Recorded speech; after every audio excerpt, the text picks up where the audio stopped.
तो हमारा जो सबसे पहला चैप्टर रहेगा सोशल साइंस के अंदर वो रहेगा chapter number 1, the rise of nationalism in Europe. Chapter number 1 is very important chapter and which is directly connected to the previous chapter 1 of class 9th. अब आप बोलोगे सर क्लास 9th में कौन सा चैप्टर पढ़ा था हमने?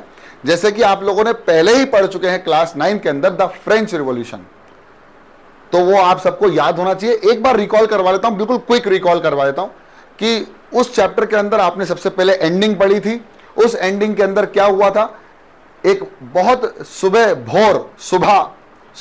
अर्ली इन द मॉर्निंग जब लुईस 16 अपनी चाय की चुस्कियां ले रहा था, तो 14 जुलाई सन 1979 के अंदर एक बहुत बड़ा भौकाल हुआ है ना, 1989. हाँ सर, देखो ये चीज ध्यान रखने वाली बात है. तो 1989 के अंदर एक बहुत बड़ा भौकाल हुआ. क्या हुआ भौकाल? वो भौकाल ये हुआ कि कुछ 7,000 लोगों ने नीचे मोर्चा निकालना शुरू कर दिया. तो जो किंग था लुईस 16, उसने अपने बंदों को बोला कि जाओ तुम लोग इनको ज्वाइन करो. जब ये बात पता चली लोगों को कि कुछ सोल्जर्स, कुछ मिलिट्री वाले या कुछ किंग के कुछ चौवे नीचे आ रहे हैं, तो बहुत प्रॉब्लमैटिक होने वाली, क्योंकि किंग ने एक ऑर्डर दे दिया. ये एक रूमर फैल गया था कि भैया हम पे तो ओपन फायर चलने वाला है, जैसे हमारे ये इंडिया के अंदर हुआ था. इंडिया के अंदर भी हुआ था एक जलियांवाला बाग मैसेकर, याद होगा आप लोगों को. तो ऐसे ही हड़बड़ी में गड़बड़ी करते हैं लोग, और हड़बड़ी हुई और क्या हुआ, लोगों ने डर के मारे अटैक कर दिया. कभी कभी होता है, आप देखना कि वो बोलते ना घायल शेर ज्यादा खतरनाक होता है. तो उसने घबराहट के मारे, लोगों ने घबराहट के मारे, एक प्रिजन हुआ करती थी पेरिस के अंदर बेस्टाइल नाम की, वहां पर अटैक किया. जो जेलर था वो उसको मारा, काफी लोग वहां पर शहीद हुए और कुछ 7 से 8 लोगों को उन्हें रिहा भी करवा लिया जो जेल में बंद थे. ये पूरी कहानी क्यों हुई, कैसे हुई, वही आप लोगों ने चैप्टर नंबर 1 में पढ़ा था. और यहीं से हुआ आउटब्रेक ऑफ फ्रेंच रिवॉल्यूशन, जहां पर राजा का रूल जब हुआ करता था, जिसको हम बोलते थे मोनार्की, उसको खत्म किया गया. और खत्म होने के बाद बहुत सारी चीजें और भी आगे चल के हुई. फिर नेपोलियन आया. नेपोलियन ने पूरे यूरोप के अंदर इस चीज को फैलाया, जहां पर कॉन्स्टिट्यूशनल मोनार्की आ गई. अब कॉन्स्टिट्यूशनल मोनार्की क्या होती है? कॉन्स्टिट्यूशन क्या होता है? कॉन्स्टिट्यूशन मतलब part of a democracy. Democracy is what? Democracy is nothing but the leader is elected by the people, for the people, to the people. उनके लिए, उनके द्वारा, उनके साथ, या उनमें से कोई एक. लेकिन यहां नेपोलियन ने क्या करा? नेपोलियन ने अपनी पावर्स को दिखाया और पावर से हर एक जगह जहां पर मोनार्की चल रही थी, वहां जाके जो कॉन्स्टिट्यूशन के अंदर होता है वैसा ही लागू करने की कोशिश करी और किया भी. लेकिन कॉन्स्टिट्यूशन लागू नहीं किया, यानी वन नेशन की बात नहीं हुई. सिर्फ क्या कर दिया, वहां जाके अपने आप को बताया कि भाई मैं लीडर हूं इन सबका और मैं तुम्हें वो सारे राइट्स दिलवाऊंगा जो लोग वहां पर प्रताड़ित हो रहे थे. किसकी वजह से? उन राजाओं के खुद के कुछ किंगडम की वजह से. तो वहां के जो लोगों को क्या करवाया? आजाद करवाया इन सब मोनार्की से. बाद में जाके उसने खुद ही उन सब चीजों को ऑप्ट करके एक अपना ही खुद का एक्ट तैयार करवाकर बहुत सारे लॉज उसने खुद से ही बना दिए नेपोलियन, जिनको हम नेपोलियन कोड ऑफ कंडक्ट भी बोलते हैं. तो ये सारी बातें चल रही थी. तो ये सब चीज क्या हो रहा था कि फ्रांस से स्टार्ट हुई थी. पेरिस के अंदर हुआ था, 17 जुलाई सन 1789 में हुआ था. और ये अब धीरे धीरे रिवॉल्यूशन कहां पहुंच रहा था? हर जगह फैल रहा था, स्प्रेड हो रहा था. ये चीज आग की तरह फैल रही थी. और अब यहां पर रिवॉल्यूशन से फ्रांस का नहीं बचा, पूरे यूरोप का बचा. एज यू नो दैट कि यूरोप की जो कंट्री है वो फ्रांस है. तो यहां पर डिफरेंट कंट्रीज और भी थी, जैसे ऑस्ट्रिया हुआ, और भी बहुत सारी कंट्रीज थी, जो कि रशिया हो गई. इन सारी कंट्रीज के अंदर ये फ्रेंच रिवॉल्यूशन अब एक रिवॉल्यूशन हो गया, जो कि फ्रेंच रिवॉल्यूशन काय में तब्दील हो गया? यूरोपियन रिवॉल्यूशन में. और यहीं से आया वो देशभक्त की भावना या देश हित की भावना, और उसी को हम बोलते हैं नेशनलिज्म इन यूरोप. अभी आप नेशनलिज्म इन इंडिया भी पढ़ेंगे. आप बोलोगे सर इंडिया हमको पढ़ना क्यों जरूरी था? हम भारत की कंट्री में थे, हमें भारत का इतिहास तो पता होना चाहिए ना. लेकिन अब आप बोल रहे हो सर कंटेम्प्रेरी वर्ल्ड में क्या क्या चल रहा है वो क्यों पढ़ना है हमको? India in the contemporary world part 1 में आप पढ़ चुके हो कि भाई भारत के समय पे जो चल रहा था वो भारत के अंदर और दूसरी कंट्रीज में क्या क्या हो रहा था. क्योंकि बेटा 1789 के अंदर ये जो आग भड़की थी, ज्वाला जो भड़की थी, वो भारत में आते आते 1857 की लड़ाई बनी, जो कि था रिवोल्ट ऑफ 1857, जब ब्रिटिशर्स हमारे यहाँ राज कर रहे थे। और मैं आपको पिछली क्लास में डिस्कस भी कर चुका हूं दैट ब्रिटिशर्स ने पूरे वर्ल्ड पर भी एक समय पर राज किया जहां कॉलोनियल रूल चलाया है। तो उसी पर डिस्कशन है, उसी का हम थोड़ा सा माइंडसेट लेके चलेंगे और आगे बढ़ेंगे। आप देखना यहां पर बहुत सारी डिटेल्स आपको क्लास 9 की मिलेंगी। तो आज हम शुरू के 2 मॉड्यूल्स या 2 लेक्चर खत्म करने जा रहे हैं जो मैंने तैयार किए हैं। तो सबसे पहले द इंट्रोडक्शन। अब यहां पर एक पेंटर बाबू हैं, आप लोगों ने पिछली क्लास में भी डिस्कस किया, मैं शॉर्ट में इसको जल्दी से कंप्लीट करवाऊंगा कि हमारे यहाँ पेंटर हैं और इन्होंने कुछ पेंटिंग बनाई थी। किस तरह की पेंटिंग थी? अरे बाबा, हाँ, यह है फ्रेडरिक सोरियो, जिसने एक 4 अलग अलग डिफरेंट टाइप्स की क्या बनाई थी, पेंटिंग्स बनाई थी। और इसने क्या करा था, इसने एक विजुअलाइजेशन किया था। किसका विजुअलाइजेशन करते हैं? जैसे यार फॉर एग्जांपल तुम कोई भी चीज करना चाहते हो ना, तो उसका पहले एक माइंडसेट बनाते हो कि यार मैं ऐसा करूंगा तो ऐसा होगा, ऐसा होगा तो ऐसा होगा, अगर ऐसा होगा तो मेरे पास प्लान ए होना चाहिए, प्लान बी होना चाहिए। ये विजुअलाइजेशन है। In your dreams you are talking about. ख्याली पुलाव पकाना अपने दिमाग के अंदर कि किस तरह से काम हो सकता है आगे चल के। ख्याली पुलाव पकाना, ख्याली मतलब दिमाग में, ड्रीम्स में, इमेजिनेशन में। आपकी इमेजिनेशन पावर कितनी तगड़ी है उस हिसाब से आप क्या करते हो। तो उसने एक इमेजिन किया एक वर्ल्ड, एक खूबसूरत सी मीठी दुनिया, एक खूबसूरत सी दुनिया, प्यार भरी दुनिया जहां सब लोग प्यार से रहते हैं। तो उस ड्रीम के अंदर उसने एक पेंटिंग तैयार कर दी। ठीक है, अब वो पेंटिंग जो थी उसके अंदर क्या हुआ देखो आप। अरे बाबा, ठीक है ना, नहीं कर रहे, ठीक है। ये वो पेंटिंग है, कहां लगी? हॉल में लगी हुई है। ठीक है, हॉल में लगा दी ये पेंटिंग। अब इस पेंटिंग को हम लोगों को डिस्कस करना है, लेकिन फ्रेंच रिवॉल्यूशन को साथ में लेके चलते हुए। देखो, अब मैं आपको है ना एक सीरीज बताने वाला हूं कि फ्रेंच रिवॉल्यूशन में कैसे कैसे क्या क्या हुआ था और वो इवेंट्स कैसे हुए थे। फ्रेंच रिवॉल्यूशन के अंदर राजा जो लुईस 16 था, वो 20 साल का राजा बन चुका था। उसको एम्प्टी ट्रेजर मिले, उसने दाम बढ़ाए। अब मैं बहुत शॉर्ट में कर रहा हूँ। दाम बढ़ाए तो लोगों को गुस्सा आया। उन लोगों ने मेरे ख्याल से कॉफी पीते हुए या फिर जहां रेस्टोरेंट वगैरह वहां डिस्कशन किया कि भाई ये क्या हो रहा है यार। और वहां पर 3 तरह के लोग रहते थे, 3 स्टेट्स के अंदर लोग रहते थे। सबसे पहले नोबल्स थे, क्लर्जी नोबल, और उसके बाद आते थे थर्ड एस्टेट। और यही आगे चल के थर्ड एस्टेट से पूरा टैक्स लिया जाता था, किसके द्वारा? राजा के द्वारा, क्योंकि उसके ट्रेजर्स जो थे वो खाली हो चुके थे।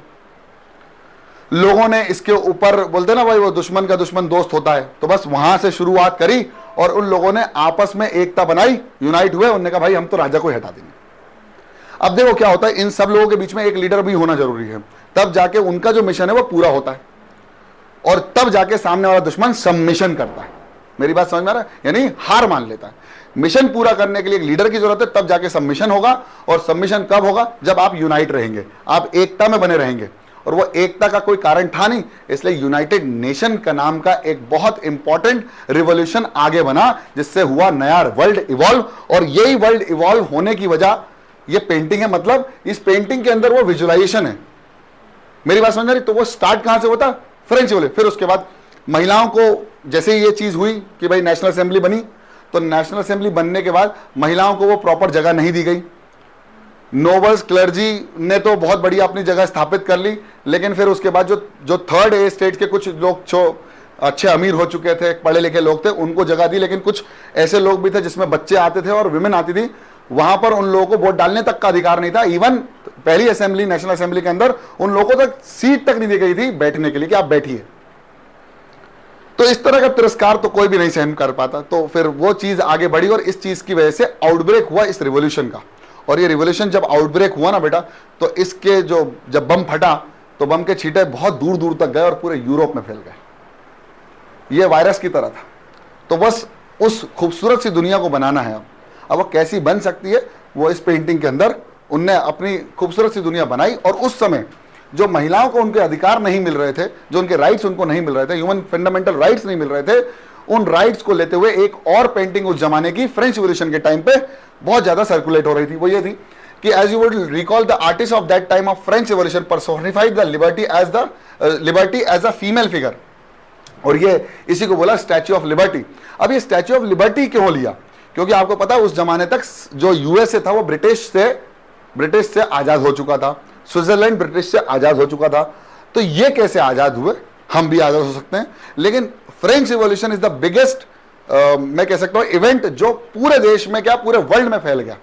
उसका रीजन था इसका आउटब्रेक, इसका कारण, और लोग यूरोप के अंदर बहुत ज्यादा थे, और यही यूरोपियन कंट्रीज से बाद में दूसरी कंट्रीज में जाकर स्थापित हुई। वहां पर कुछ अच्छे लोग भी थे जिन्होंने ये बताया कि भाई देखो उस देश में तो ऐसा हुआ, और भारत के अंदर भी कुछ ऐसे लोग थे जिनको ये पता चला, और भारत ने भी फिर इस चीज को लागू किया। जिसमें महात्मा गांधी साउथ अफ्रीका से जब लौटे तो उन्होंने क्या करा, उन्होंने देखा काले और गोरे का रंग कैसे भेद हटाया जाए, वैसे ही हम लोग ब्रिटिशर्स को भी भगा सकते हैं with the help of some principles. उन प्रिंसिपल्स को फॉलो करके ही महात्मा गांधी जी ने आगे बढ़ा, और फिर बहुत सारी चीजें, बहुत सारे इवेंट हुए हमारे देश के अंदर भी। तो ये पूरा इवेंट कहां से स्टार्ट हुआ? इसी जगह से स्टार्ट हुआ, फ्रेंच रिवॉल्यूशन के अंदर। Here you can recognise the torch of enlightenment, कि भाई जो टॉर्च है वो क्या बता रही है कि भाई आपको यही डायरेक्शन फॉलो करना है, इसके अलावा कोई डायरेक्शन फॉलो नहीं कर सकते आप। मतलब वो बता रहा है कि भाई इसी डायरेक्शन में हमें आगे बढ़ना है। तो कौन बता रहा है? वहां की महिलाएं, और देखो बाकी सब पुरुष है, ठीक है। The charter of the rights of a man in the other, और उसके हाथ में दूसरी जगह पर क्या है? जो राइट्स उनके अंदर हैं, वो जो उनको चाहिए वो राइट्स, वो सब लिखे हुए हैं। उसी से प्रेरित होकर ये पेंटिंग बनाई गई थी, और ये पेंटिंग को मैं वन बाय वन एक्सप्लेन कर चुका हूं, फिर भी एक बार शॉर्ट में समझा देता हूं। सबसे आगे पेंटिंग के अंदर क्या लिखा हुआ है? वो कुछ नहीं, ये जो बना हुआ है वो है क्राउन ऑफ एम्परर्स, किंग्स। और क्राउन ऑफ एम्परर या किंग की बात करें, ये नीचे पड़े हुए हैं, इसका मतलब ये सब खत्म हो चुका है भैया, ये सब खत्म हो चुका है। और ये खत्म कैसे हुआ है? फ्रेंच रिवॉल्यूशन की वजह से खत्म हो गया। सब लोगों ने एक होकर राजा के खिलाफ ही मोर्चा शुरू कर दिया और मोनार्की को खत्म कर दिया, मोनार्की को मानने से मना कर दिया। कोई अगर ऑर्डर दे रहा है उसको मानने से मना कर दोगे तो इसी को तो बोलते हैं खिलाफी, जिसको इंडिया में खिलाफत मूवमेंट कहा गया, नॉन कोऑपरेशन मूवमेंट कहा गया। Not to cooperate with the king is non cooperation. और यहां पर वो किंग सब पड़े हुए हैं, उनके सारे मुकुट पड़े हुए हैं। इवन लुइस 16 का भी यही सीन था कि भाई उससे बोला गया, उसकी प्रजा ने बोला तो उसने मान लिया, साइन कर लिया कि भाई अब जो तुम बोलोगे वैसे तुमसे डिस्कशन होकर ही काम होगा। मैं राजा रहूंगा, लेकिन अब जो भी डिसीजन लूंगा मैं ऐसे नहीं भाई कि मैंने जो डिसीजन लिया वही सर्वमान्य होगा। अब जो तुम मुझे बोलोगे वैसा होगा, या तुम लोगों से डिस्कस करके मैं कोई डिसीजन लूंगा, ठीक है। So on the earth in the foreground of the image lie the shatter remains of the symbol of absolutistic institution, मतलब मोनार्की को खत्म कर देने वाली। ये आगे जो दिखा रहे हैं वो ये है कि भाई मोनार्की खत्म हो चुकी है। सबसे आगे यूएसए है और स्विट्जरलैंड है। सबसे आगे क्यों है? क्योंकि आपको पता चल गया है कि वो पहले ही ब्रिटिशर से क्या हो चुके थे, कॉन्स्टिट्यूशन में आ गए थे और नेशनल असेंबलीज को उनने गठन कर दिया था। यूनाइटेड नेशन वाली भावना उनके अंदर पहले से क्रिएट हो चुकी है इस पेंटिंग के अंदर। इन सोरियोस उटोपियन विजन, ये विजन था एक्चुअली, और ये पेंटिंग जो एक विजन है। हम जैसे एज अ पुनित सर की पाठशाला टीम, हम लोग अभी एक विजन है कि भाई 2024 में हम ये कर सकते हैं, ये करना है। तो इसको करने के लिए हमें कुछ ऑब्जेक्टिव्स बनाने हैं, उस ऑब्जेक्टिव्स को फॉलो करने की कुछ प्रोसीजर होगा, उस प्रोसीजर को हमको फॉलो करना है। तो उस प्रोसीजर को फॉलो करने के लिए हमें कुछ अपने लिए प्रिंसिपल्स क्रिएट करने पड़ेंगे, एक विजन क्रिएट करना पड़ेगा। वो ये खूबसूरत वर्ल्ड बनाने का भी एक विजन था। वो विजन में क्या है? The people of the world are grouped, मतलब सब लोग एक हो गए हैं, डाइवर्सिटी खत्म हो चुकी है, यूनिटी आ चुकी है। भले ही आप देखें कि हमारे देश के अंदर भी आज यूनिटी है, नो डाउट यूनिटी है। कुछ चैनल हिंदू मुस्लिम कर रहे हैं, लेकिन यूनिटी तो है। हम सब लोग एक साथ खड़े होते हैं। जब भी हमारी टीम कोई भी क्रिकेट टीम या किसी भी हॉकी टीम की बात कर लें, वो जब नेशनल एंथम गाती है तो क्या होता है? हम सब लोग एक साथ एक ही स्वर में जन गण मन गाते हैं। ओलंपिक में मशाल लेके जाते हैं तो ओलंपिक में भी अपने फ्लैग को, तो यहां देखना फ्लैग है, जैसे ओलंपिक की वो परेड नहीं हो रही है वैसे ही है। सारे नेशंस ग्रुप होकर अपने अपने फ्लैग को रिप्रेजेंट कर रहे हैं, ताकि भैया हाँ हमारे यहाँ वो नेशनलिज्म की जो भावना है वो क्रिएट हो गई। नेशनलिज्म इज कहां बिलोंग करते हैं, हाँ, द फीलिंग ऑफ बिलोंगिंग, कहां बिलोंग करते हैं हम, किस धरती को बिलोंग करते हैं, उस धरती के अंदर किस पार्ट को हम बिलोंग करते हैं, ये हमारा है। अभी तक हम एक्सेप्ट नहीं कर पाते कि कंट्री हमारी है। जैसे आप है ना किसी और के घर जाओगे तो एक्सेप्ट नहीं कर पाओगे ये चीज मेरी है, पोजीशन नहीं मिल पाएगा ना। तो पोजीशन अगर हाँ आपका जो भी मन करे आप इसका इस्तेमाल करो, आप हाँ अब मैं राजा, हाँ अब बता, हाँ ये उठा सर। उसके बाद अगर आपको वो पोजीशन नहीं मिला तो आप खुद एक हिचकिचाहट रहती है कि यार मैं कैसे इसका इस्तेमाल कर लूँ, पूछना पड़ेगा मुझे, हर चीज़ के लिए मुझे पूछना पड़ेगा। किसी दूसरे के घर जाओ और खुद के घर जाके तो तुरंत एकदम ऐसे बैठते जैसे बिल्कुल राजा ही हो तुम लोग। और चूहा तो अपने घर में भी शेर होता है, ऐसा बोलते ही है ना। ठीक है, ठीक है। तो identify through their flags and nation costume, उन लोगों ने कॉस्ट्यूम पहन रखी है, उनके पास कुछ नेशनल फ्लैग्स हैं जो वो अपनी कंट्री को रिप्रेजेंट कर रहे हैं और उनके अंदर वो नेशनलिज्म की भावना क्रिएट हो चुकी है। आगे चल के पता चलेगा कि कैसे क्रिएट हुई है इन्हीं स्लाइड्स के अंदर। लीडिंग द प्रोसेशन, मैंने अभी आपको बताया, वे पास द स्टैच्यू ऑफ लिबर्टी, जो पास हो चुके हैं the United state and Switzerland, जो ऑलरेडी ब्रिटिशर्स से क्या हो गए हैं, मुक्त हो चुके हैं, आजाद हो चुके हैं, इंडिपेंडेंट हो चुके हैं। समझ में आ रहा है इंशा जी? ठीक है, इधर बोर्ड पे ध्यान दें। By this time we are already they are nation state. और उसके बाद तुरंत अभी रीच करा है फ्रांस, जहां पर क्या हुआ है, आउटब्रेक हुआ है किसका, फ्रेंच रिवॉल्यूशन का। और ये रिवॉल्यूशन एक बहुत बड़ा इवोल्यूशन लेके आएगा फ्रांस के लिए, एक नया फ्रांस बनेगा, एक नए लीडर के अंदर। हो सकता है वो लीडर कौन चुने, लोग ही चुने। तो वो एक नया फ्रांस बनाने की जो जद्दोजहद चल रही है is identified by the revolutionary tricolour. ये फ्रांस को हम आइडेंटिफाई कर सकते हैं, which is just reach the statue. It means that अभी अभी इनकी मोनार्की समाप्त हुई है और एक वन नेशन की भावना क्रिएट हुई है। वन नेशन की भावना मतलब समझ गए ना, कि हर एक व्यक्ति, पर्सोनिफाइड व्यक्ति क्या चाह रहा है कि ये मेरा देश, मेरा वतन, मेरा मुल्क, ठीक है, जो तुम्हें बोलना हो। And she is followed by the other countries, Austria हुआ हमारा, हिटलर का कौन, जर्मनी हुआ, ठीक है। तो she is means France, France को फॉलो करते हुए कौन आया, she is followed by the people of Germany, जहां अभी भी कुछ लफड़ा है, वन नेशन की भावना अभी इतनी है नहीं। हिटलर के जमा, आपको पता ही है हिटलर कौन था, हिटलर एक डिक्टेटर था, और वहां पर अभी भी इतनी, इस टाइम जब ये पेंटिंग बनी थी उस टाइम तक जर्मनी को वन नेशन या यूनाइटेड नेशन के अंदर प्राप्त नहीं हुआ था वो चीज, ठीक है। अब इसके बाद interestingly, at the time when Sorrieu created this image, the German people did not yet exist as a united nation, UN, ठीक है। The flag the carry as an expression of liberal hopes in 1848, 1805 में Napoleon ने पूरे जो Europe के ऊपर कब्जा कर लिया था, लगभग वो अपने आप को एम्परर घोषित कर दिया था 1805 या 4 में, 4 में 5 में, 4 या 5, ठीक है, कंफ्यूजन है, अभी आएगा, 5 में होगा, ठीक है। तो it unified to the numerous German speaking principles into a nation state under a democratic constitution. ये चाह रहे हैं कि अब डेमोक्रेटिक कंडीशंस बन जाए हमारे देश के अंदर, और जर्मन स्पीकिंग पीपल हैं, तो वो जो फ्लैग है वो यही रिप्रेजेंट करता है। इसके बाद फॉलोइंग द जर्मन पीपल बहुत सारे और भी देश हैं, Austria, the kingdom of two cities, Lombardy, Poland, England, Ireland, Hungary बहुत भूखा है, एंड रशिया, ठीक है। ये सब लोग फॉलो करते जा रहे हैं और ऐसे एकदम बिल्कुल गत्था चला आ रहा है स्टैच्यू ऑफ लिबर्टी की तरफ, ठीक है। समझ में आ गया, बहुत बढ़िया। और ऊपर भैया खूब आशीर्वाद बरसाया जा रहा है, बातें मत करिए, खूब आशीर्वाद बरसाया जा रहा है, किसके द्वारा, जीसस क्राइस्ट और संत के द्वारा, जीसस के angels, I am an angel, मैं उड़ के दिखाता हूं तुमको, रुको, ठीक है। They have been used by the artist of symbol fraternity amongst the nation of the world, ठीक है, कि शांति का प्रतीक, भाई आप शांति बनी रहे, मैं आशीर्वाद देता हूं आपको, ठीक है, खुश रहो, ऐसे ही बोलते ना, किसी के पैर छूते, खुश रहो बेटा, खुश रहो, अरे पैसा लाओ तब खुश रहूंगा मैं, पैसों वाला आशीर्वाद दो, खूब धन की प्राप्ति हो।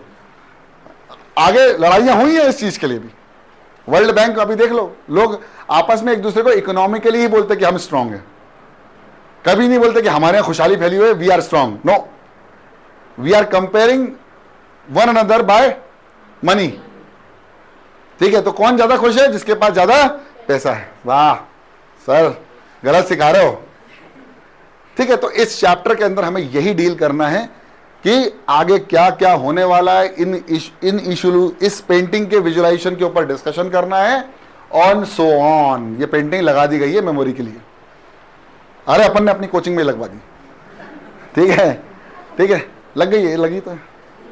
चलो अब हटा देते हैं। तो अब हमारा आएगा चैप्टर नंबर 2। जो इंट्रोडक्शन पार्ट था वो हम लोगों ने डिस्कस कर लिया, अब हमारी बात करने वाले हम सेकेंड वाले की। अब क्या होता है, सुनो, इंपॉर्टेंट बातें हैं। ये जो फ्रेंच, अब यहां से अब थोड़ा सा मैं स्लो हो जाऊंगा क्योंकि अब यहां डिस्कशन हमारा नए अध्याय का है। एक नया अध्याय शुरू करने जा रहे हैं जिसमें हम लोगों को यह समझना बहुत जरूरी है कि फ्रेंच रिवॉल्यूशन के टाइम पे जो जो चीजें हो रही थी वो पैरेलल वर्ल्ड के अंदर भी कुछ ना कुछ चल रहा था।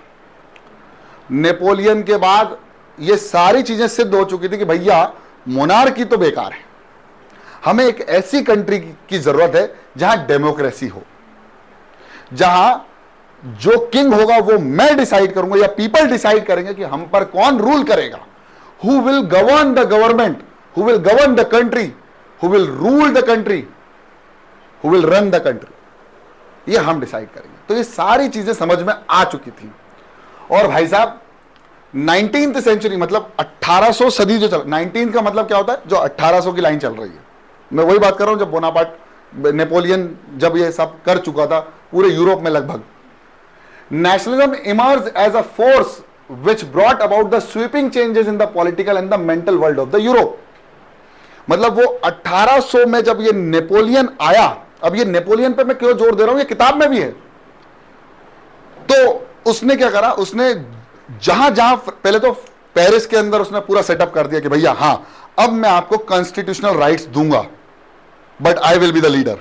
अभी वो लीडर था, किंग नहीं, कौन वो एम्परर नहीं बना था, अभी वो लीडर था। हाँ ठीक है, तो जहां जहां वो जा रहा था ना वहां सब स्वागत कर, आइए हमारे ये राजा को हटाइए, हमारे इस राजा को हटा। फॉर एग्जाम्पल पुनित सर एक जगह राज कर रहे हैं, इतने में नेपोलियन आया, मान लो ये आ गया, मोक्ष आ गया, मैं तुझे मोक्ष की प्राप्ति दूंगा बच्चे।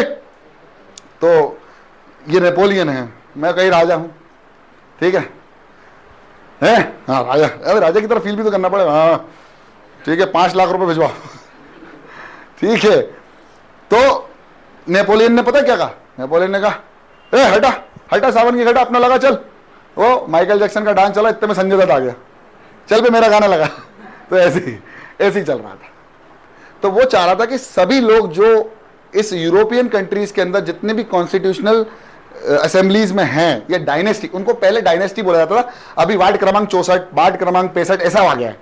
कॉन्स्टिट्यूशन में डिवाइड, कॉन्स्टिट्यूएंसीज में डिवाइड कर दिया गया पूरी कंट्री को। इतनी बड़ी कंट्री, इंडिया भारत जैसी बड़ी कंट्री को चलाने के लिए अकेला एक पीएम जिम्मेदार नहीं हो सकता। पीएम को अपने कुछ चौओं को नीचे भेजना पड़ेगा, जिसको हम बोलते हैं MLAs, members of legislative assembly, है ना, उसके नीचे और भी होते हैं। फिर वो एक पर्टिकुलर पार्षद लोग, हाँ पापा मम्मी पार्षद थी ना, ठीक है। तो यहां पर एक भैया खड़ा हुआ, हाँ ठीक है मैं इतना एरिया संभालेगा, सबने इलाका बांट लिया अपना अपना। तो नेपोलियन ने कहा कि भाई ठीक है तुम ये राजा वाजा सब हटाओ, मेरे को नहीं समझ में आ रहा है, और अब एम्परर या मोनार्की हटाकर मैं constitutional, again I am in just saying this, constitutional monarchy. मैं बार बार इन दोनों शब्दों पे इसलिए जोर डाल रहा हूं कि कॉन्स्टिट्यूशन प्रॉपर डेमोक्रेसी नहीं मिली थी, सिर्फ एक तरीके की कॉन्स्टिट्यूशनल मोनार्की चल रही थी। मतलब it is a type of a democracy but not a democracy, it is a type of democracy. बाद में ये चेंज भी हो सकती है। मेरी बात समझ में आ रही? तो इस समय तक पूरे यूरोप के अंदर भौकाल किसका आया था, किसका बवंडर आया था, बवंडर किसका आया था? भैया राजा का रूल हटाने का है और कॉन्स्टिट्यूशनल असेंबलीज को लागू करने का है, यूनाइटेड नेशन की बात चलनी है भाई साहब, और वन नेशन की बात करेंगे, ठीक है। तो यही चल रहा था। अब रिजल्ट क्या रहा? The end result of these changes was the emergence of the nation state.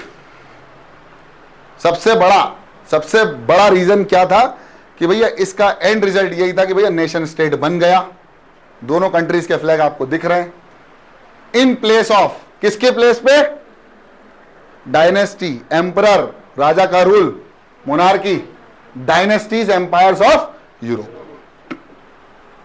किसकी जगह पर यूनाइटेड नेशन आ गया? ये डायनेस्टीज की वजह की जगह। तो इसको और इसको थंब मिल गया ऊपर वाला। तो ये 19th सेंचुरी की कहानी है, ठीक है, क्लियर। अब कॉन्सेप्ट क्या था? The concept and the practice of the modern state in which a centralise power, centralise power का मतलब क्या होता है?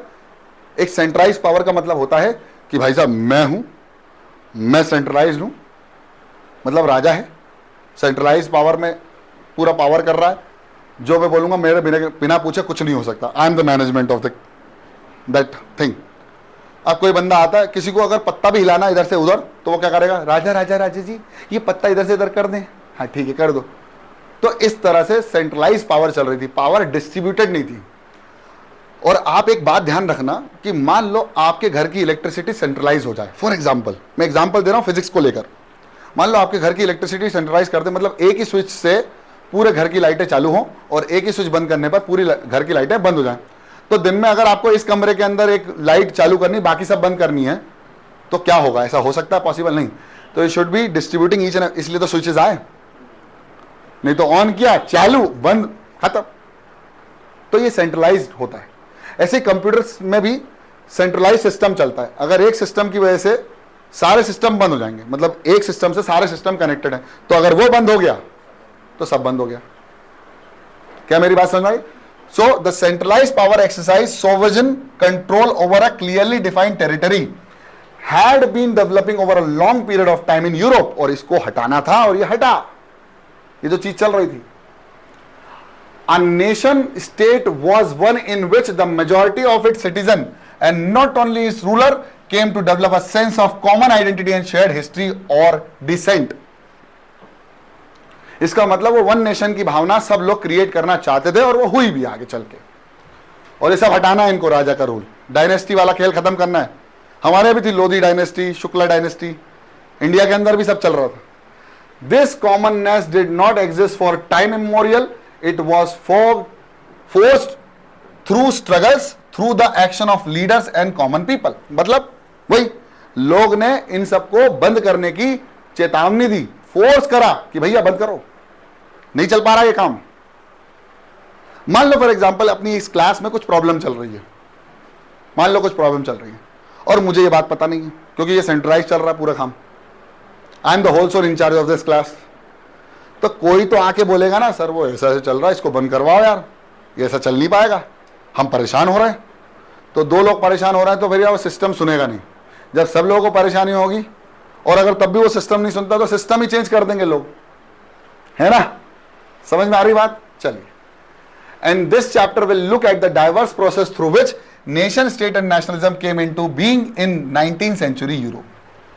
तो इस चैप्टर के अंदर हम ये समझेंगे कि पूरे यूरोप के अंदर कैसे रिवॉल्यूशन बना, नेशनलिज्म लागू हुआ और कौन उसके मेन सूत्रधार थे इसको बनाने वाले। ठीक है, बहुत बढ़िया, बहुत इंपॉर्टेंट बात आप पिक्चर में भी देख सकते हैं। The first clear expression of nationalism came with the French revolution in 1789। जो मैं बात इतनी देर से भोग रहा हूं आपके सामने, वो सबसे पहली पिक्चर यही है। अब इसको ज्यादा समझाने की जरूरत तो नहीं है, जल्दी बता दीजिए। बिल्कुल नहीं है sir. France, as you would remember, was a full-fledged territorial state in 1789 under the rule of absolute monarch। मतलब उस समय कौन था? लुइस 16। भाई साहब फुल माहौल चल रहा था कि भैया हम तो राजा का रूल ही फॉलो कर रहे हैं। लेकिन वो 1789 के बाद एक इंसिडेंट 14 जुलाई वाला, वो आप सबको पता हो चुका है, लेक्चर नंबर 1 में ही समझा दिया अभी इसके पहले। ठीक है, अब the political and the constitutional changes that came in the wake of French revolution led to the transfer of sovereignty from the monarchy to a body of French citizen. ध्यान से समझो क्या बोल रहा है वो ये बोल रहा है, ये सब एनसीईआरटी की लाइन है, मैंने कोई अलग से अपनी तरफ से नहीं लिखा इनको, सब एनसीईआरटी से उठाया है, वहां समझा है, उसको एक पिक्चर पीछे बनाई है सबसे पहले, उसके बाद उसको लिखा है और उसको समझा रहा हूं, मैं आपके सामने पेश कर रहा हूं। अब समझो, the political and the constitutional changes. Political मतलब गवर्नमेंट कैसे चलेगी या देश कैसे चलेगा या साम्राज्य कैसे चलेगा, वो कौन चलाएगा? मोनार्की। उसको चेंज करना है, मतलब मोनार्की हटाना है, किंग को हटाना है, सॉवर्निटी लानी है, लोग ही उसको क्या करें, इलेक्ट करें कि भैया जो हमारे चलाएगा वो कौन चलाएगा? ये बंदा चलाएगा। जाओ और तुम समझ लेना क्या चलाना, तुम उसको समझा दिया। ठीक है, ठीक है। तो ये monarchy to a body of French citizen. अब वो किसकी बॉडी हो गई है? मोनार्की हटाकर अब फ्रेंच सिटीजन ही उसको चलाएंगे अपने लेवल पे। The revolution proclaimed that it was the people who would henceforth constitution the nation and the shape of its destiny। अब कौन सेट करेगा, कैसा होगा, पीपल खुद। French revolution and the idea of nation. और मैंने अभी आपको नेपोलियन की बात समझाई थी, अब आने वाला है नेपोलियन वाला खेल। The French revolutionaries introduce various measures and practice could create a sense of collective identity amongst the French people. जो लोग एक जगह पर रह रहे थे उनको अपने ही देश से कोई प्रेम था नहीं, क्योंकि उनको कोई कलेक्टिव बिलोंगिंग थी नहीं। अब ये जितनी भी मोनार्की है, ये जितना भी किंग का रूल है, वो सब सिर्फ एक ही वजह से हटाया जा सकता था, वो था सब नेशन के लोग यूनाइट हो जाए और एक ही नेशन के ऊपर वर्क करे कि हमें कैसा नेशन चाहिए। वो ड्रीम आपने पहले ही पता कर लिया, यूनाइटेड नेशन आ जाए और collective identity amongst the French people, sense of collective identity. Sense of collective identity का मतलब कि भाई ये अकेली बंदी क्लास नहीं है, आप सब लोग मिलकर क्या है, एक क्लास है। तो अगर ये बंदी मुझसे बोलती है सर आप तो ये चेंज करो, ये चेंज करो, ऐसा करो, ऐसा करो, तो क्या आप बोलोगे अरे सर हलवा है क्या, हम लोग क्या बैठे। So we are in a frame जहां पर हम कलेक्टिव बिलोंगिंग को रिप्रेजेंट कर रहे हैं। क्लास एक कलेक्टिव बिलोंगिंग है। तो ऐसे ही अब हम पुनीत सर के नाम से नहीं जाना जाएंगे या नवनीत सर के नाम से नहीं जाना चाहेंगे, हमारा पूरा परिवार पुनीत सर की पाठशाला के नाम से जाना जाएगा। कलेक्टिव बिलोंगिंग हो गई। अब यहां पर बहुत सारे कोचिंग वाले मेरे साथ आ गए, बोले नहीं अपन एजुकेशन सिस्टम ऑफ इंडिया के नाम से जाना जाएंगे। फिर और भी लोग आ गए, सब मिल गए, बोले हम इंडिया के नाम से जाने जाएंगे। अब ये आ गई सेंस ऑफ कलेक्टिव बिलोंगिंग, और इसी को कहा जाता है बेटा नेशनलिज्म। इसी को कहा जाता है ना। अब इसको एक्वायर करना है, इसको अडॉप्ट करना है, इसको अपनाना है, एक्सेप्ट करना है। ऐसा है कि जैसे फॉर एग्जाम्पल भाई अब मैं बता रहा हूं कि भाई अगर मेरी पाठशाला और मैं चंद्रा वाले के पास खड़े हो जाऊं तो बोलूं कलेक्टिव बिलोंगिंग है, this is my this shop is mine as well, collective belonging. तो ऐसा भी नहीं है, आपस में अंडरस्टैंडिंग इज वेरी इंपॉर्टेंट। मतलब देश को रिप्रेजेंट करने वाली बात है, ठीक है। द आइडिया ऑफ ला पात्रे, अब ये फ्रेंच में लिखा हुआ है तो इसका मतलब है फादरहुड। हमारे यहां क्या है, मातृभूमि, भारत माता की जय बोलते ना, बोलते कि नहीं बोलते, यस और नो। वहां पर पिता की भूमि, हाँ ठीक है। और इसके बाद एक और है ली सिटी ऑन, मतलब सिटीजन की भूमि। या तो सिटीजन पे वर्क करेंगे या तो पिताजी की भूमि पर वर्क करेंगे। ये दो कॉन्सेप्ट चलेंगे हमारे पास। अब उसके बाद एक ही रहा देखो एक ही बन गया, emphasis the nation of a united community enjoying equal rights under a constitution. हर व्यक्ति विशेष, चाहे मैं हूं, चाहे अंबानी जी हो, चाहे अडानी जी हो, एक नेशन में अगर कत्ल मैंने या उनने किया है तो सजा उनको और मुझे को सेम मिलेगी। लेकिन पैसा बोलता है भाई आजकल आजकल तो माल पैसा इंपॉर्टेंट बाबू। जो पैसा है वो खुश है, जिसके पास पैसा है वो खुश है। ऐसा नहीं है, मैं बहुत खुश हूं, ठीक है इसका मतलब ये नहीं मेरे पास बहुत पैसा है ठीक है, बहुत बढ़िया। The French revolution and the idea of the nation, a new French flag. अब देखो कैसे आइडिया आया। आप देखो, आप जब राष्ट्रीय गान चल रहा होता है तो सब लोग खड़े होते हैं, जैसे ओलंपिक में देखना तीनों झंडे एक साथ ऊपर जा रहे होते हैं और राष्ट्रीय गान उसका बज रहा था, उसको गोल्ड मेडल मिला है, तो सामने वाला वो फ्लैग को देखकर अपना नेशनल एंथम गाता है, ये वन नेशन है। और सब लोग गौरवान्वित होते कि हमारे देश ने अभी ऑस्कर जीता इंडिया में, नाटू ने ऑस्कर जीता। तो किस किस को खुशी हुई? सबको खुशी, मेरे को तो बहुत खुशी हुई, पहली बार ऑस्कर जीता है ना। इसके पहले भी जीता था, लेकिन किसी भाई हिंदी मूवी ने पहली बार, स्लम डॉग मिलियनेयर ने भी ऑस्कर जीता था, लेकिन वो कंप्लीटली हिंदी या इंडिया की मूवी नहीं थी, बाहर के लोग भी थे उसमें। मेरी बात समझ में आ रही है? तो किस किस को प्राउड फीलिंग हुआ? सबको प्राउड फीलिंग हुआ। पैसा हमको मिला क्या? कछु नहीं मिला। क्या हम लोग गए थे ऑस्कर लेने? नहीं। लेकिन खुशी किस किस को हुई? सबको, because we are following that united nation, we are having the nationalism inside us. और जिसके अंदर ये ऐसा नहीं है तो वो इंडिया के हारने पर भी बम फोड़ सकता है। बोलो हाँ है ना? इंडिया के हारने पर भी बम फोड़ सकता है और इंडिया के जीतने पर दुखी हो सकता है। अरे क्यों हार गई इंडिया, जीत गई इंडिया, मैं नहीं खेल रहा। तो हाँ भाई, बहुत सारे लोग होंगे ऐसे जिनके अंदर ये भावना नहीं है, पेट्रियटिज्म की भावना नहीं है। तो भावना क्रिएट करनी है, तो कैसे हुई? फ्लैग लेके आके, फ्लैग लेके आए सबसे पहले कि भाई ये हमारे लिए एक चिन्ह है कि हमारा देश है।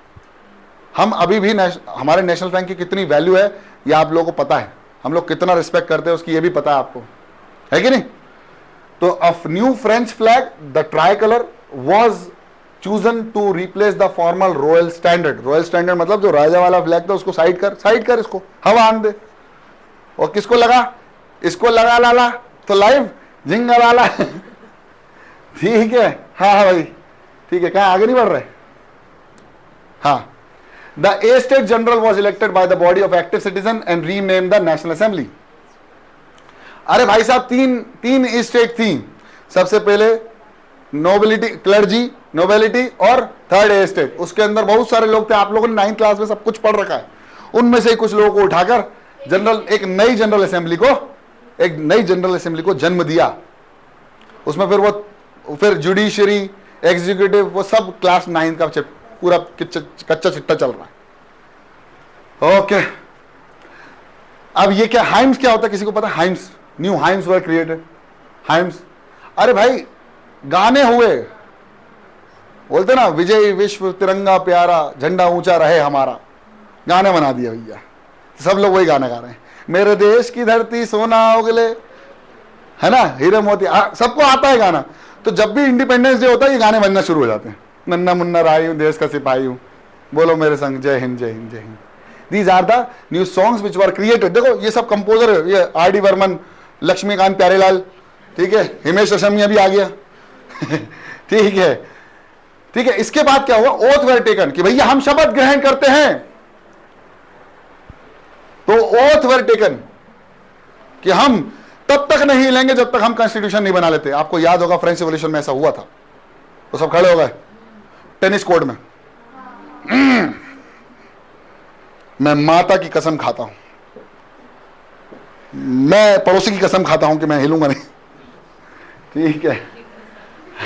अब जो मर रहे थे उनको प्रॉपर, जिनमें जो शहीद हुए, अपन देखते हैं जो सोल्जर्स होते हैं, आप देखोगे उनका जो आखिरी, जो बोलते हैं ना उसकी अंतिम संस्कार जो होता है, वो पूर्ण रूप से जो कंट्री को डेडिकेटेड किया जाता है कि भाई इन्होंने अपने कंट्री को बचाने के लिए प्राणों की आहुति दी है, तो उस हिसाब से उनका अंतिम संस्कार भी किया जा रहा था।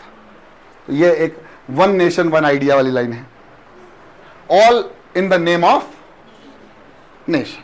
भैया नेशन नेशन नेशन नेशन, हर जगह नेशन चल रहा है। ठीक है। अब a centralized administrative system was put in place। centralized administrative system, उस समय मोनार्की था, अकेला संभालता था। सेंट्रलाइज ये हुआ कि भाई सब चीजें उनको रिपोर्ट। अभी देखो आज भी सेंट्रलाइज सिस्टम चल रहा है, लेकिन डिवाइडेड में। कैसे? प्रधानमंत्री मोदी जी, फिर मुख्यमंत्री के बाद एमएलए के बाद पार्षद। मम्मी पार्षद रह चुकी हैं इनकी, पता है अपने यहाँ। ठीक है। तो वो सेंट्रलाइज सिस्टम रेवेन्यू, लॉज और जस्टिस को लेकर एक सेंट्रलाइज सिस्टम बनाया गया। बेटा इधर देख लो सब लोग। हाँ, it formulated uniform law for all citizen with in the territory. मैंने क्या बताया था कि भैया चाहे मोदी जी ने हो, चाहे अडानी जी ने हो, चाहे पुनिस जी ने हो, कोई भी गड़बड़ करिए तो वो they will be acted in the same law. Same गलती सेम लॉ, सेम जूते। ठीक है। हाँ हाँ सर, बिल्कुल सही। Internal custom duties and dues were abolished. आपने सुना होगा कि नेपोलियन जब आया तो उसने ना अपनी अपनी डिफरेंट टेरिटरीज पर जितने भी फार्मर्स थे उन सबके क्या है, टैक्सेस को रिमूव कर दिया था। बोला ठीक है हटा, अब हम बताएंगे आपको कैसे काम करना है। उन्होंने वो एक प्रथा चली आ रही थी, हैं? नहीं डेसिमल, वो है नाजिज्म। एक क्या रोमांटिज्म बाद में आएगा बेटा, खूब रोमांटिक होंगे अपन। ठीक है। A uniform system of weight and measurement was adopted. अब ये क्यों हुआ, ये तो साइंस वाले भी जानते हैं कि अगर मैंने बोला कि भैया मेरे को है ना कुछ चाहिए, तो बोला कि कितना चाहिए, मेजरमेंट बताओ, तो उन्होंने कहा भैया 1 मीटर चाहिए। अब ये 1 मीटर कहीं और कुछ और लेवल पे माना जाता है और वहां पर कुछ 1 मीटर कुछ और होगा। तो एक यूनिफाइड सिस्टम मेजरमेंट का बना दिया गया, जिसकी वजह से क्या हुआ कि सब लोग एक ही चीज को फॉलो करने लग गए। हमारे अभी 1 सेंटीमीटर यहां पर भी वही है, और ऑस्ट्रेलिया में चले जाओगे तो वहां पर भी 1 सेंटीमीटर उतना ही होता है जितना यहां पर होता है। पानी का फॉर्मूला यहां पर भी H2O है, वहां पर H2SO4 नहीं हो जाता। ठीक है, वो भी सल्फ्यूरिक एसिड है फिर वो। ठीक है सर, बताइए।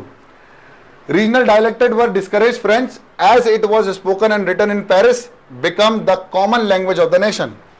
अब मैं समझाना चाहता हूं कि हमारे भारत देश के अंदर विभिन्न प्रकार की लैंग्वेज, क्योंकि विभिन्न प्रकार के लोग, उनका विभिन्न प्रकार का पहनावा, हर इंसान अपनी रीजनल लैंग्वेज को फॉलो करता है।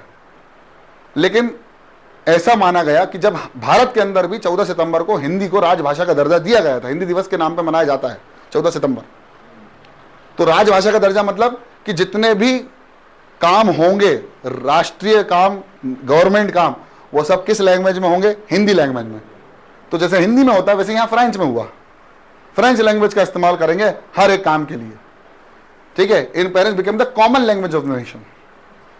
सब लोग अलग अलग बोल रहे थे, हमें नहीं बोलना, हमें सब एक साथ बोलना है, एक ही लैंग्वेज। अब ये क्या सीन है? अब इंपॉर्टेंट बात समझो, ये थर्ड पे पहुंच गए अपन। The revolutionaries declare that it was the mission and the destiny of the French nation to liberate the people of Europe from despotism. Despotism का मतलब होता है जो लोग जहां पर हैं, जो मोनार्की रूल हो रहा है उसको हटाना। मतलब जैसे नेपोटिज्म होता है ना, क्या होता है भैया? हीरो का लड़का हीरो है ना, ऐसे ही राजा का लड़का राजा बन रहा है। जहां उसके पास कोई भी कैरेक्टरिस्टिक्स नहीं है, किसी प्रकार की कुछ स्किल्स नहीं है, तब भी वो बन रहा है, तो उसको हटाना। देखो तोड़ दिया सब, ठीक है। When the news of the event in French Revolution reached the different cities of Europe, अब ये चीज कहां पहुंच गई? अलग अलग सिटीज में पहुंच गई। अब ये सब फ्रांस में चल रहा था, अब यूरोप में अलग अलग सिटीज में, अलग अलग डायनेस्टीज में ये बात पहुंचना शुरू हो गई। लोगों ने सभाओं में बात डिस्कस करना शुरू कर दी, लोगों ने क्लब्स बनाना शुरू कर दिए, लोगों ने चाय पी रहे हैं वहां चुस्की ले रहे हैं, वहां डिस्कशन चल रहा है, क्या चल रहा है ना। ये देखो जैकोबिन क्लब्स है ना, तो student and the other members of the educated middle class began setting up Jacobin clubs. अभी क्लब्स क्या थे? कुछ नहीं है, ऐसे गेट टुगेदर होता, पार्टी वगैरह चलती है, बात करते हैं कि भाई हमारे यहाँ से चल रहा है, इनके यहाँ से चल रहा है, अपन को यही फॉलो करना है क्योंकि अपने लिए आगे चल के बहुत ज्यादा बेहतरीन रहेगा। बेहतरीन रहेगा मतलब ये सारी चीजें हमारे लिए आगे लाभदायक रहेंगी, हम बहुत अच्छे से इंडिपेंडेंटली यहां पर रह सकते हैं, ठीक है। So their activities and the campaigns prepared the way for the French army which moved into Holland, Belgium, Switzerland and much of Italy in 1790। 89 के बाद ये सब जगह कहां जाने लग गए? यहां भी गए, बेल्जियम भी गए, स्विट्जरलैंड भी गए, और हर जगह पहुंचना शुरू कर दिया इन लोगों ने, ठीक है। 1790 आते आते, मतलब इसका मतलब यह है कि 1805 आने वाला है। 1805 is the very important date. क्यों? नेपोलियन 4 है, 4 है, ठीक है, 4 है, 4 है, ठीक है, आने वाला है, आने वाला है। With the outbreak of the universalities war the French armies begin to carry the idea of nationalism abroad. मतलब अब उस जगह से निकल के कहीं और भी जाने शुरू कर दिया, अब्रॉड पहुंचना। अब्रॉड मतलब फ्रांस से बाहर, ओवरसीज, ठीक है। चलिए ये नक्शा आपको दिख रहा है। Within the wide south of the territory under its control Napoleon set about introducing many of the reforms that he had already introduced in France. Napoleon हर जगह जाता है, मैंने बता चुका हूं, बोला ठीक है मैं सारा सिस्टम खत्म कर दूंगा, और उसने अपने आप को एज ए लीडर इंट्रोड्यूस कर दिया था इन सब चीजों को, जो कि कॉन्स्टिट्यूशनल मोनार्की को लागू करना था, कंप्लीट मोनार्की को हटाने के लिए, ठीक है, जो उसने फ्रांस में ऑलरेडी करा था। Through a return of monarchy Napoleon had no doubt destroyed democracy in France. अब क्या हुआ सुनो, बहुत इंपॉर्टेंट बात है ये। हम पहले क्या चाहते थे? मोनार्की हट जाए। हम नहीं, मतलब वो लोग क्या चाहते थे? मोनार्की हट जाए। नेपोलियन आया, उसने कॉन्स्टिट्यूशनल मोनार्की लाया, लेकिन अल्टीमेटली हो क्या रहा था? कॉन्स्टिट्यूशन तो हो ही नहीं रही थी ना, मोनार्की तो चल रही थी। कौन था? नेपोलियन। अब नेपोलियन था, कुछ लोग इसको वेलकम कर रहे थे, कुछ लोग इसको मना कर रहे थे। कुछ लोग इसको वेलकम, कुछ लोग कहते थे आओ तो वेलकम, जाओ तो भिड़कम। समझ रहे? हमें फर्क नहीं पड़ता, तुम कर तो वही रहे हो। तो जिनको मजा आ रहा था उनको क्यों मजा आने वाला था, ये बात समझ में आएगी अभी आपको कुछ आगे आने वाली स्लाइड्स में। उनके जितने भी कर्जे थे सब माफ कर दिए गए, ट्रांसपोर्ट फैसिलिटीज को बहुत अच्छे से इंप्रूव कर दिया गया, और भी वगैरह वगैरह बहुत सारी चीजें हुई हैं इन बिटवीन। मेरी बात समझ में आ रही है? तो नेपोलियन को सब शुरुआत में क्या कर रहे थे? एंजॉय कर रहे थे कि भाई ये जो कर रहा है वो बहुत बढ़िया है, उसको अपना लीडर बना, होल सोल इंचार्ज बना दिया था इन सब चीजों को करने के लिए। In the administrative field, he incorporated revolutionary principle in order to make the whole system more rational and efficient. तो उसने अपने जितने भी नुमाइंदे थे, जितने भी लोग थे जिनसे जुड़े हुए थे, उन सबको लगा दिया कि भाई लग जाओ और मुझे सिस्टम को बेहतर करना है। और जब कोई चीज बेहतर होती है, कोई चीज बेहतरीन बनने वाली होती है, तो उसके लिए सब लोग आगे आते हैं। कुछ लोग होते हैं जो समझदार होते हैं, या कुछ लोग कुछ ज्यादा ही दिमाग चला लेते हैं, ऐसा भी हो सकता है। तो कुछ लोगों ने इसका अपोज किया, कुछ लोगों ने इसका वेलकम किया। Many people welcomed this type of things which was introduced by Napoleon. अब क्या था कोड ऑफ कंडक्ट में, देखो सिविल कोड ऑफ 1804, हाँ सॉरी 1804, जिसको हम नेपोलियन कोड भी कहते हैं। क्यों? उसी ने बनाया था ना। तो उसने 3-4 चीजें बताई थी। पहली चीज, the civil code of 1804 did away, क्या किया उसने, हटाया with all the privileges based on birth.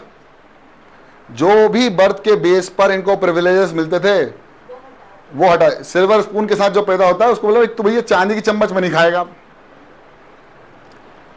चलो स्टील के लेके आओ।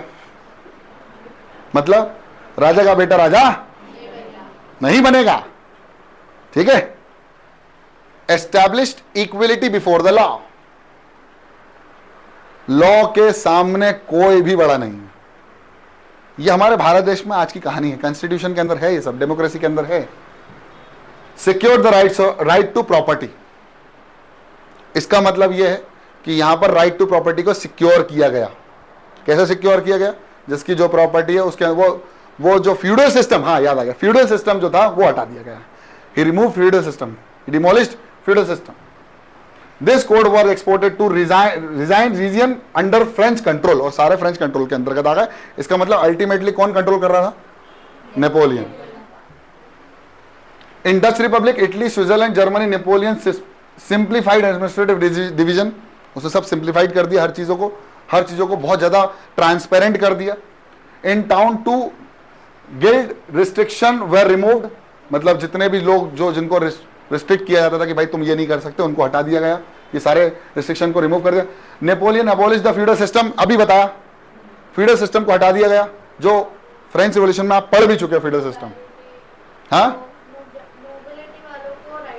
हाँ, अब वो तो वो हटा दिया ना उन लोगों ने। जितने भी स्पून फीडिंग वगैरह जो हो रही थी सिल्वर स्पून के साथ जो पैदा हो रहे थे, उन सबके जितने भी प्रॉपर्टीज थी वो सब हटा दिया गया। भैया सब इक्वल हैं, चाहे वो नोबल हो, क्लर्जी हो, या फिर थर्ड स्टेट के मिडिल क्लास फैमिली हो, ठीक है। He freed peasant from serfdom and manorial dues. Manorial dues मतलब, अरे भाई जो उधार लिया गया था, आप लोगों ने लगान वगान देखा है? लगान मूवी देखी है? उसमें क्या होता है, टैक्स देना पड़ता है, लगान देना पड़ता है। तो वो जो ड्यूज हो जाते थे कुछ ही फार्मर का, जो बहुत कमजोर फार्मर था, as far as economic condition of that farmer is concern, तो उसके सारे ड्यूज को माफ कर दिया गया। सबको मजा आया? अरे भाई जैसे अभी मोदी जी लेके आए थे भैया 1 लाख रुपए सबके खाते में आ जाएंगे, अभी तक आए क्या? तो मजा तो आया था ना सुनने में। अरे मजा आया था कि नहीं आया था? तो बस वही मजा आ रहा था इनको। peasant, artisan, worker and new businessman enjoyed a new found freedom. मजा आया? मजा आया। और ये मजा मैं पूरे यूरोप को देना चाहता हूँ, नेपोलियन कहता है, ठीक है। Businessman and small scale producer of good is in particular began to realise that uniform law, सबके लिए यूनिफॉर्म था।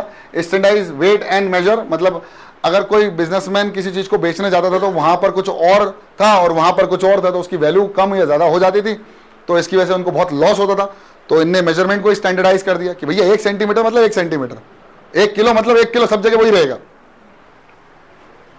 कॉमन नेशनल करेंसी, फ्रांस की कॉमन नेशनल करेंसी लेके आ गए, ठीक है। Would facilitate the movement and exchange of good and capital for one region to another, मतलब बार्टर वाटर सिस्टम खत्म, अब सिर्फ करेंसी के साथ एक्सचेंज होगा, बस, ठीक है, ठीक है। अब जल्दी से लिख लो।